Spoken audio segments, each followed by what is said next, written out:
ஓம் ஸ்ரீ கல்கி அகத்தீசாய நமோ நமக. ஓம் ஸ்ரீ அன்னை சாரதா தேவியே போற்றி போற்றி. உலகவாழ் மானுட ஆன்மாக்கள் அனைவருக்கும் அனந்த கோடி அன்புகள். இன்று திருஞானம் ஆன்ம ஒளியின் வெற்றிடம் அத்தியாயம் 3 என்னும் தலைப்பில் இருக்கும் அற்புதமான கருத்துக்களை சிந்திக்கலாம். ஸோ இந்த சாப்டர்ல அன்னை என்னென்ன முக்கியமான கருத்துக்களை கொடுத்துக்கிறாங்க அப்படின்னு சிந்திக்கலாம். அதுக்கு முன்னாடி வள்ளல் பெருமானோட ஒரு கோட் இருக்கு. அது என்னன்னா, நோகாமல் நோன்பு எனை போல் ஏற்றவர் யார் அப்படின்னு கேட்பாரு வள்ளல் பெருமான். ஸோ அவர் பல்வேறு தவநிலைகளை ஏற்றிருக்கிறாரு. பட் ஸ்டில் நோகாமல் நோன்பு, நான் ஒரு பெரும் முயற்சி எதுவும் செய்யல, ஆனாலும் நான் பெரும் பலனை அடைஞ்சிருக்கிறேன் அப்படின்னு பொருள் வருது. என்ன எதுக்காக இப்படி சொல்றாரு அப்படின்னா, அகப்பயணத்தை மேற்கொள்வதற்காக அண்ணல் எண்ணற்ற முயற்சிகளை மேற்கொண்டிருக்கிறாரு. ஆனா புற வாழ்க்கையில அண்ணல் எந்த ஒரு தவம் எந்த ஒரு முயற்சியும் மேற்கல அப்படிங்கிறதா இந்த லைன் குறிப்பிடுது. எப்படின்னா, இந்த சாப்டர்லையும் அண்ணன் என்ன கொடுத்துருக்காங்க அப்படின்னா, புற வாழ்க்கையில மனிதர்கள் தனது பல்வேறு நோக்கங்கள் நிறைவேறுவதற்காக தொடர்ந்து முயற்சித்து கொண்டே இருக்கின்றார்கள். அதாவது இதை அடையணும், கார் வாங்கணும், பங்களா வாங்கணும், இன்னும் பேர் வாங்கணும், உறவினர்கள் மத்தியில நல்ல பேர் கிடைக்கணும், அப்படிலாம் ஒரு எய்ம் வச்சுக்கிட்டு, கோல் வச்சுக்கிட்டு அவங்க தொடர்ந்து இயங்கிக் கொண்டே இருக்கிறார்கள். இதன் மூலமாக இயக்கம் என்பது பெருகி, இயக்கம் எங்க இடத்துல பெருகுதோ அந்த இடத்துல கழிவுகள் பெருகிவிடும். கழிவுகள் பெருகினா வெற்றிடங்கள் குறைந்துவிடும். வெற்றிடங்கள் குறைந்தினால் நம்ம ஆன்ம ஒளியினை சேமிக்கும் அந்த பெட்டகங்கள் குறைந்துவிடும். அப்போ நம்ம ஒளியை பெருக்க வேண்டுமெனில் வெற்றிடங்களை பெருக்க வேண்டும். ஸோ இந்த ஒரு கான்செப்டை நம்ம ரொம்ப ஆழமாக மைண்ட்ல பதிய வச்சுக்கோங்க. ஒளி பெருக வேண்டுமெனில் வெற்றிடங்கள் பெருக வேண்டும். இந்த ஒரு கான்செப்ட் வச்சுக்கோங்க. இப்போ வள்ளல் பெருமான் ஐயா என்ன பண்றாருன்னா, அந்த சத்திய ஞான சபையை கட்டுறதுக்கு ஊர் முழுவதும் நன்கொடை கொடுக்குறாங்க. ஊர் மக்கள் எல்லாரும் கொடுக்குறாங்க. ஆனால் அந்த காலத்தில் அவங்க எல்லாரும் அவங்களால இயன்ற அளவு பொருள் உதவி செய்தாலும் அது நிறைவானதாக இல்லை. அதனால ஐயா என்ன பண்றாருன்னா, ஒரு நாள் எல்லா ஊர் மக்கள் எல்லாரையும் கூப்பிட்டு ஒரு உரை நடத்துறாரு.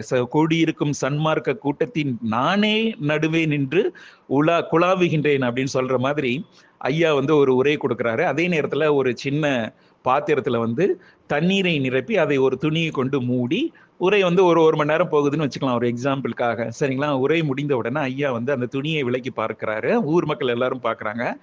அந்த நீர் முழுவதும் தங்கமாக மாறி இருக்கின்றது. ரசவாதி, அதாவது ஆல்கமிஸ்ட், தண்ணீரை தங்கமாக மாற்றி இருக்கிறார் நமது வள்ளல் பெருமான். இது ஒரு செவி வழி கதை, கர்ண பரம்பரை கதை அப்படின்னு சொல்லுவாங்க. ஸோ இன்னைக்கும் அந்த கடலூர் டிஸ்ட்ரிக்ட் கலெக்டரேட்ல ஐயா யாரெல்லாம் இதுக்கு உதவி செஞ்சிருக்காங்க அப்படின்னு நோட் பண்ணி வச்சிருக்கிறாரு. அது ரெக்கார்டாவே இருக்கு. அதுல சிவ உபயம் 80,000 ரூபான்னு போட்டிருக்குது. சிவ உபயம்ங்கிறது எதை குறிக்குது அப்படின்னா, அவர் அந்த தண்ணீரை தங்கமாக மாற்றி அதுக்கப்புறம் அதை பாம்பேக்கு எடுத்துட்டு போய் அந்த தங்கத்தை விற்று அதுக்கப்புறம் அதை காசாக்கி அந்த சத்தியஞான சபையை இன்று நமக்கு கட்டி அருளி இருக்கிறார் இல்லையா? ஸோ அந்த மாதிரி புற வாழ்க்கையில ஈடுபடாமலே அவரால் 80,000 ரூபாய் கலெக்ட் பண்ணி ஒரு கோயிலை கட்ட முடியுது. அப்போ அவர் என்ன பண்ணியிருக்கிறாரு, பல்வேறு தவநிலைகளை ஏற்று தனது ஆன்மீக சாதனையை உயர்த்தி இருக்கிறார் இல்லையா? ஸோ இதைத்தான் நம்ம இந்த மாதிரி சென்ஸ்ல நம்ம எடுத்துக்கணுமே தவிர, புற வாழ்க்கையில ஆனா இயக்கங்கள் குன்றணும் அப்படிங்கிறத ஒரு பாயிண்டா அன்னை ரொம்ப அழகா ஸ்ட்ரெஸ் பண்ணியிருக்காங்க. ரெண்டாவது, சரணாகத நிலை, அதாவது தனது இயக்கம் இறைவனால் நிகழ்த்தப்படுகின்றது, தனது இயக்கம் இறைவனால் நிச்சயமாக நிறைவேற்றப்படும் என்ற நம்பிக்கை கொண்டு வாழ்ந்திருந்தால் இந்த புறவாழ்விற்கான தேடல்கள் எல்லாம் குன்றி ஆன்ம ஒளி பெருகி, ஆன்ம ஒளி பெருகுவதனால தனது அனைத்து நோக்கங்களும் நிறைவேறிடும் அப்படின்னு சொல்றாங்க. சரணாகத தியானம், சரணாகத தியானமா இப்ப நமக்கு அகத்திய மகரிஷிகள் அருளி இருக்கிறார் இல்லையா? ஸோ இந்த மாதிரி தவ தியான நிலைகளை நம்ம ஏற்கும் பொழுது நமது இயக்கம் கொஞ்சம் அமைதியாக வீற்றிருப்போம். ஒரு தவ தியான நிலைகளை ஏற்கும் பொழுது ஆக்சுவலா என்ன நடக்குதுன்னா, நமது ஐம்புலன்களும் ஒடுங்குது, சரிங்களா? ஸோ ஐம்புலன்களும் ஏன் ஒடுக்க வேண்டும் அப்படின்னா அடுத்த பாயிண்ட் நம்ம சிந்திக்கணும். ஸோ ஐம்புலன்களும் ஒரு இடத்துல கொண்டு போய் ஒடுக்கும் போது, அதாவது நமது விழிகள், செவிகள், நாசிகள், அப்புறம் வாய் என்னும் அந்த பகுதி, அதுக்கப்புறம் உடல் முழுவதும் இருக்கும் அந்த உணர்வு பகுதிகள் எல்லாத்தையும் கொண்டு போய் பினியல் கிளாண்ட் என்னும் அந்த பினியல் பிந்து புள்ளி என்னும் ஒற்றை புள்ளியில நம்ம ஒடுக்கும் போது என்ன ஆகும் அப்படின்னா, அங்கே ஒரு அதீத கன வெப்பம் உருவாகும். அதுதான் போன சாப்டர்ல நம்ம சிந்திச்சிருந்தோம். ஸோ வெப்பம் ஏன் உருவாகணும் அப்படின்னா, ஒற்றை அணு தனது வெப்பநிலையை மாதிரி ஒரு 108 டைம்ஸ் வெப்பத்தை இந்த பஞ்சபூத நிலைகளை நாம கொண்டு போய் அந்த ஐம்புலன்களை கொண்டு போய் அந்த பின்னிய கிளாண்ட் என்னும் பகுதியில நம்ம ஒடுக்கும் பொழுது இந்த ஒற்றை அணுவுக்கு நிகரான கன வெப்பம் உருவாகும். ஸோ இந்த வெப்பம் உருவாவதனால ஆன்ம ஆன்ம ஒளியானது உருக துவங்கும். ஆன்மா என்பது இருள் நிறைந்தது, அதாவது இயக்கமற்று நிலைத்திருக்கும் நேரத்துல தன்னுடைய பாதரச நிலையிலிருந்து உருகிய ரசமாக மாற வேண்டும். பாதரசம் என்றால் பாத என்ற சொல்லிற்கு திடம் என்று பொருள் வரும்.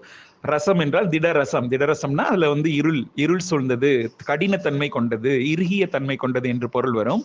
ஸோ திடரசத்தை ரசமாக, உருகிய ரசமாக மாற்றுவதற்கு தான் இவ்வளவு பயிற்சிகள் அன்னை கொடுத்திருக்காங்க. அதாவது ஐம்புலன்களை ஒடுக்குதல். அதாவது முதலில் திருமலர் ஐயா ஒரு பாடல் சொல்வார். என்ன பாடல் சொல்வார்னா, புறத்தின் கண்கொண்டு காணும் மூடர்கால் அகத்தின் கண்கொண்டு காண்பதே ஆனந்தம், மணாளனோடு தான் ஆடிய சுகத்தினை தாய் மகளுக்கு சொல்லுமாறு எங்கனே அப்படின்னு சொல்லுவார். அதாவது புறத்தில் நிகழ்கின்ற நிகழ்வுகளை கண்டே இன்புற்று வாழும் மூடர்களே, அவர் அப்படித்தான் சொல்றாரு, நான் சொல்லலாம், அவர் சொல்றாரு, அகத்தின் கண் கொண்டு காண்பதே ஆனந்தம். தனது அகவிழிகள் முதலில் திறவு கொள்ள வேண்டும். அகவிழிகள் திறவு கொண்டு உள்மூலையில நடக்கிற நிகழ்வுகளை எல்லாம் ஆராய்ந்து அந்த உள்மூலையில் ஒளி பரவுகின்றதா என்பதை ஆராய சொல்லியிருக்காங்க அன்னை. ஸோ அகத்தின் கண் கொண்டு அகவிழிகள் திறவு கொண்டு, இந்த மூன்றாவது கண்லாம் திறக்கணும் அப்படின்னு சொல்றாங்க இல்லையா? ஸோ அகவிழிகள் திறவு கொண்டு நமது உள்மூலையில் முழுவதுமாக ஆராய்ந்து உருவாகின்ற வண்ணங்களை முதலில் ஆராய வேண்டும் அப்படின்னு சொல்லியிருக்காங்க. அந்த வண்ணங்கள்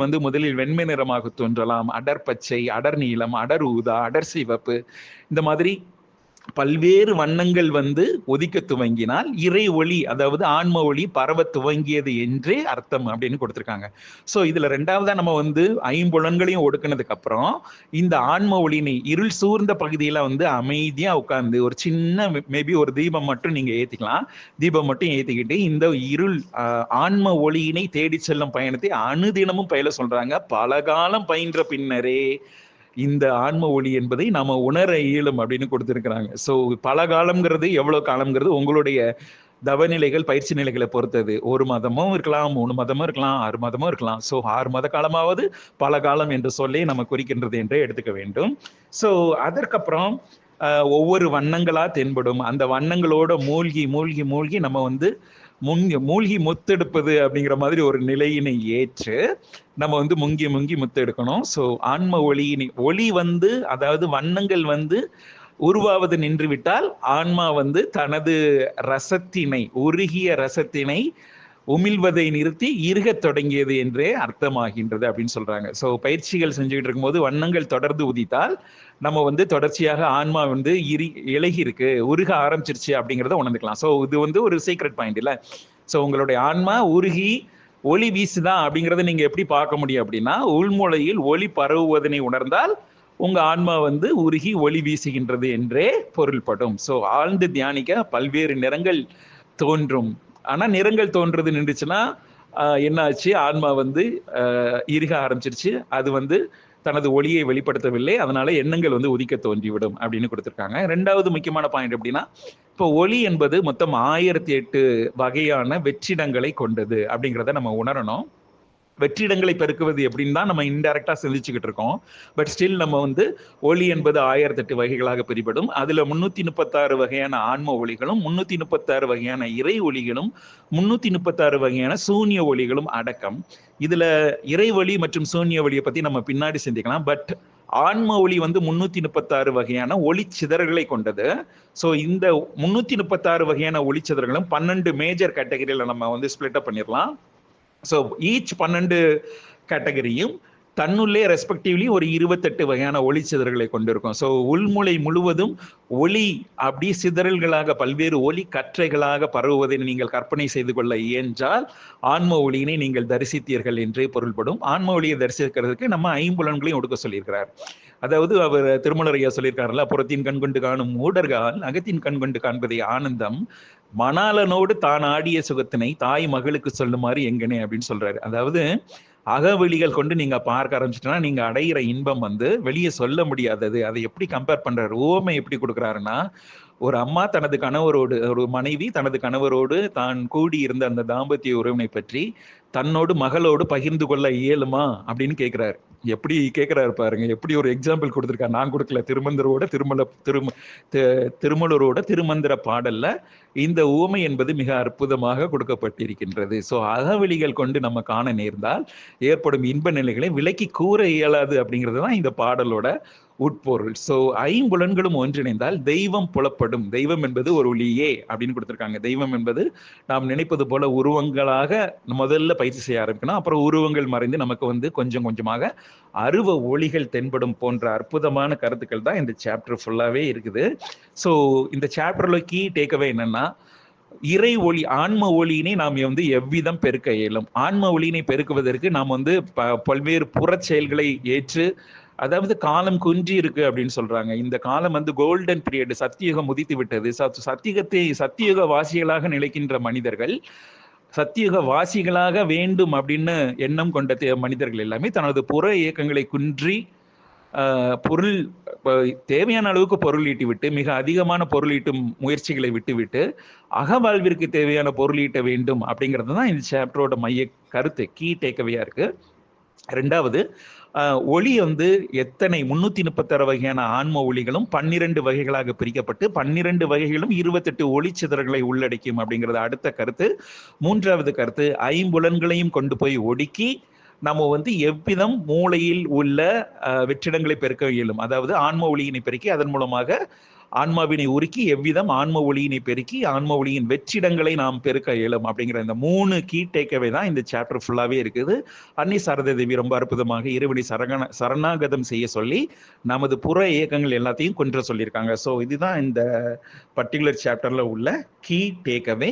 ஆன்மா என்பது குளிர்ந்த ஆற்றலானது, ஆனால் அதை உருக்க வேண்டும். அதற்கு ஒற்றை அணுவின் துணை தேவை. ஸோ ஒற்றை அணுவினை உணர வேண்டுமெனில் ஆன்மாவினை உணர வேண்டுமெனில் ஒற்றை அணுவினை நாம் கண்டிப்பாக உணர வேண்டும். ஒற்றை அணுவின் வெப்பத்தை கொண்டுதான் நம்ம ஆன்மாவினை உருக்கி ஆன்ம ஒளியினை பெருக்க இயலும் அப்படிங்கிற கான்செப்டையும் நீங்க ஃபுல்லாவே மைண்ட்ல ஏத்திக்கிங்க. ஸோ இதுதான் இந்த சாப்டரோட 3 கீ டேக்அவே பாயிண்ட்ஸ். ஸோ மீண்டும் ஒரு சாப்டர்ல சந்திக்கலாம். அதுவரை நன்றி கூறி விடைபெறுகிறேன். நன்றி, வணக்கம். அனந்தகோடி அன்புகளும் நன்றிகளும்.